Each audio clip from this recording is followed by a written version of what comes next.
আজি গুৱাহাটী অসম গণ পৰিষদ দলৰ মুখ্য কাৰ্যালয়ত পূব গুৱাহাটী বিধান পৰিষদৰ উদ্যোগত শ্বহীদ দিৱস উদযাপন কৰা হয়।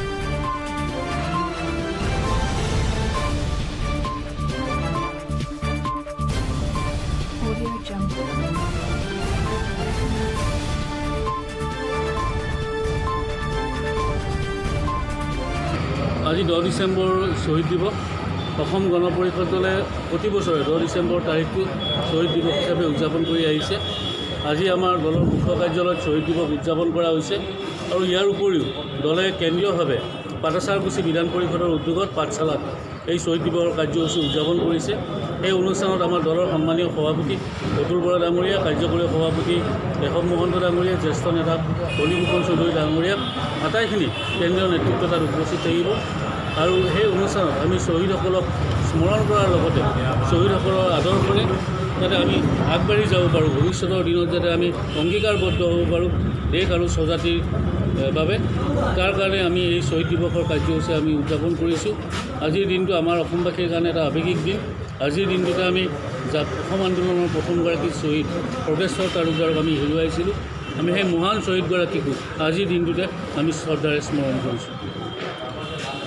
অসম ছাত্ৰ পৰিষদৰ মোৰ সন্মানীয় সভাপতি, আমাৰ দলৰ দলীয় সমিতি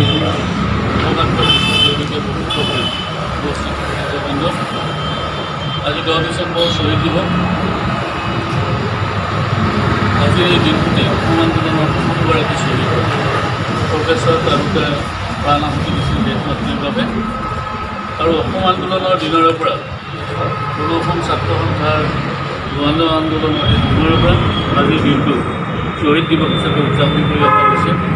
আৰু পৰৱৰ্তী সময়ত অসম গণ পৰিষদ দল জন্ম হোৱাৰ পিছত আমাৰ দলেও 10 ডিচেম্বৰ তাৰিখটো শ্বহীদ দিৱস উদযাপন কৰি আহিছে। আৰু আজি 10 ডিচেম্বৰৰ শ্বহীদ দিৱসটো প্ৰগেশ্বৰ তালুকদাৰৰ মৃত্যুদিন হিচাপে নহয়, সমগ্ৰ অসমৰ যিসকল জাতীয় শ্বহীদ আছে অসম আন্দোলনৰ সকলোকে সামৰি শ্বহীদ দিৱস হিচাপে উদযাপন কৰি অহা হৈছে।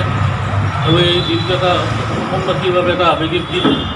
কাৰণ 1979 চনৰ আজিৰ এই দিনটোতে ভৱানীপুৰত সেই সময়ত কংগ্ৰেছৰ প্ৰাৰ্থী আবিদা আহমেদে মনোনয়ন পত্ৰ দাখিল কৰাৰ সময়ত সেই সময়ত ভৱানীপুৰ আঞ্চলিক ছাত্ৰ সন্থাৰ সাধাৰণ সম্পাদক প্ৰগেশ্বৰ তালুকদাৰক নিৰ্মূলভাৱে হত্যা কৰা হৈছিলে।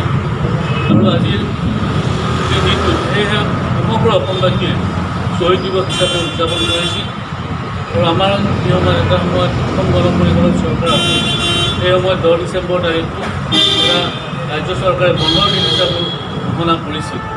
আৰু আমি ভাবোঁ যে পৰৱৰ্তী দিনত আমাৰ দলৰ আহ্বানত নিশ্চয় চৰকাৰে এই শ্বহীদ দিৱস দিনটো বন্ধৰ দিন হিচাপে ঘোষণা কৰি শ্বহীদসকলক সোঁৱৰণ কৰাৰ সুযোগ ৰাজ্যবাসীক দিব।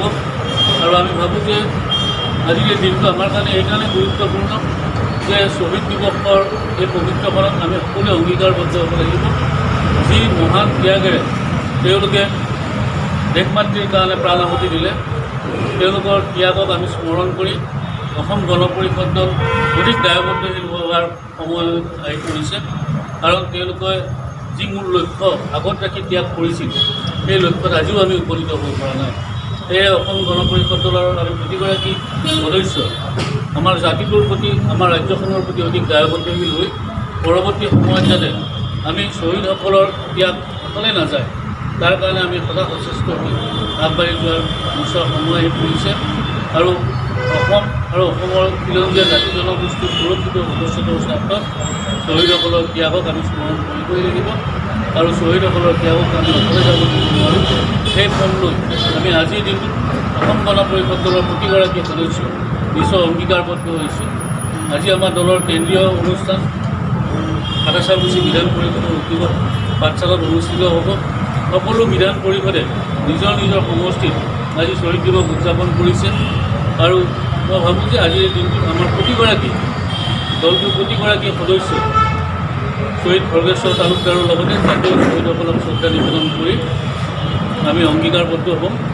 আজি এই শ্বহীদ পতাকা উত্তোলন আৰু শ্বহীদ দৰ্শনৰ পিছত সন্ধিয়ালৈ শ্বহীদ বেদী আৰু আমাৰ কাৰ্যালয় চৌহদত বন্তি প্ৰজ্বলনৰ কাৰ্যসূচীও আছে। মই ভাবোঁ যে দলৰ প্ৰতিগৰাকী সদস্যই এই বন্তি প্ৰজ্বলন কাৰ্যসূচীত উপস্থিত থাকিব। আমি সন্ধিয়া 855 গছি বন্তি আমাৰ কাৰ্যালয়ত প্ৰজ্বলন কৰি শ্বহীদসকলক আমি পুনৰ সোঁৱৰণ কৰিম। ষ্টাফ ৰিপৰ্টাৰ সহযোগত অসম গণ পৰিষদ দলৰ মুখ্য কাৰ্যালয়ৰ পৰা এবি নিউজৰ দৰ্শকসকলক দেখুৱালোঁ। News desk report AB news Guwahati. ধন্যবাদ জনাই মোৰ ক'বলৈ এইখিনি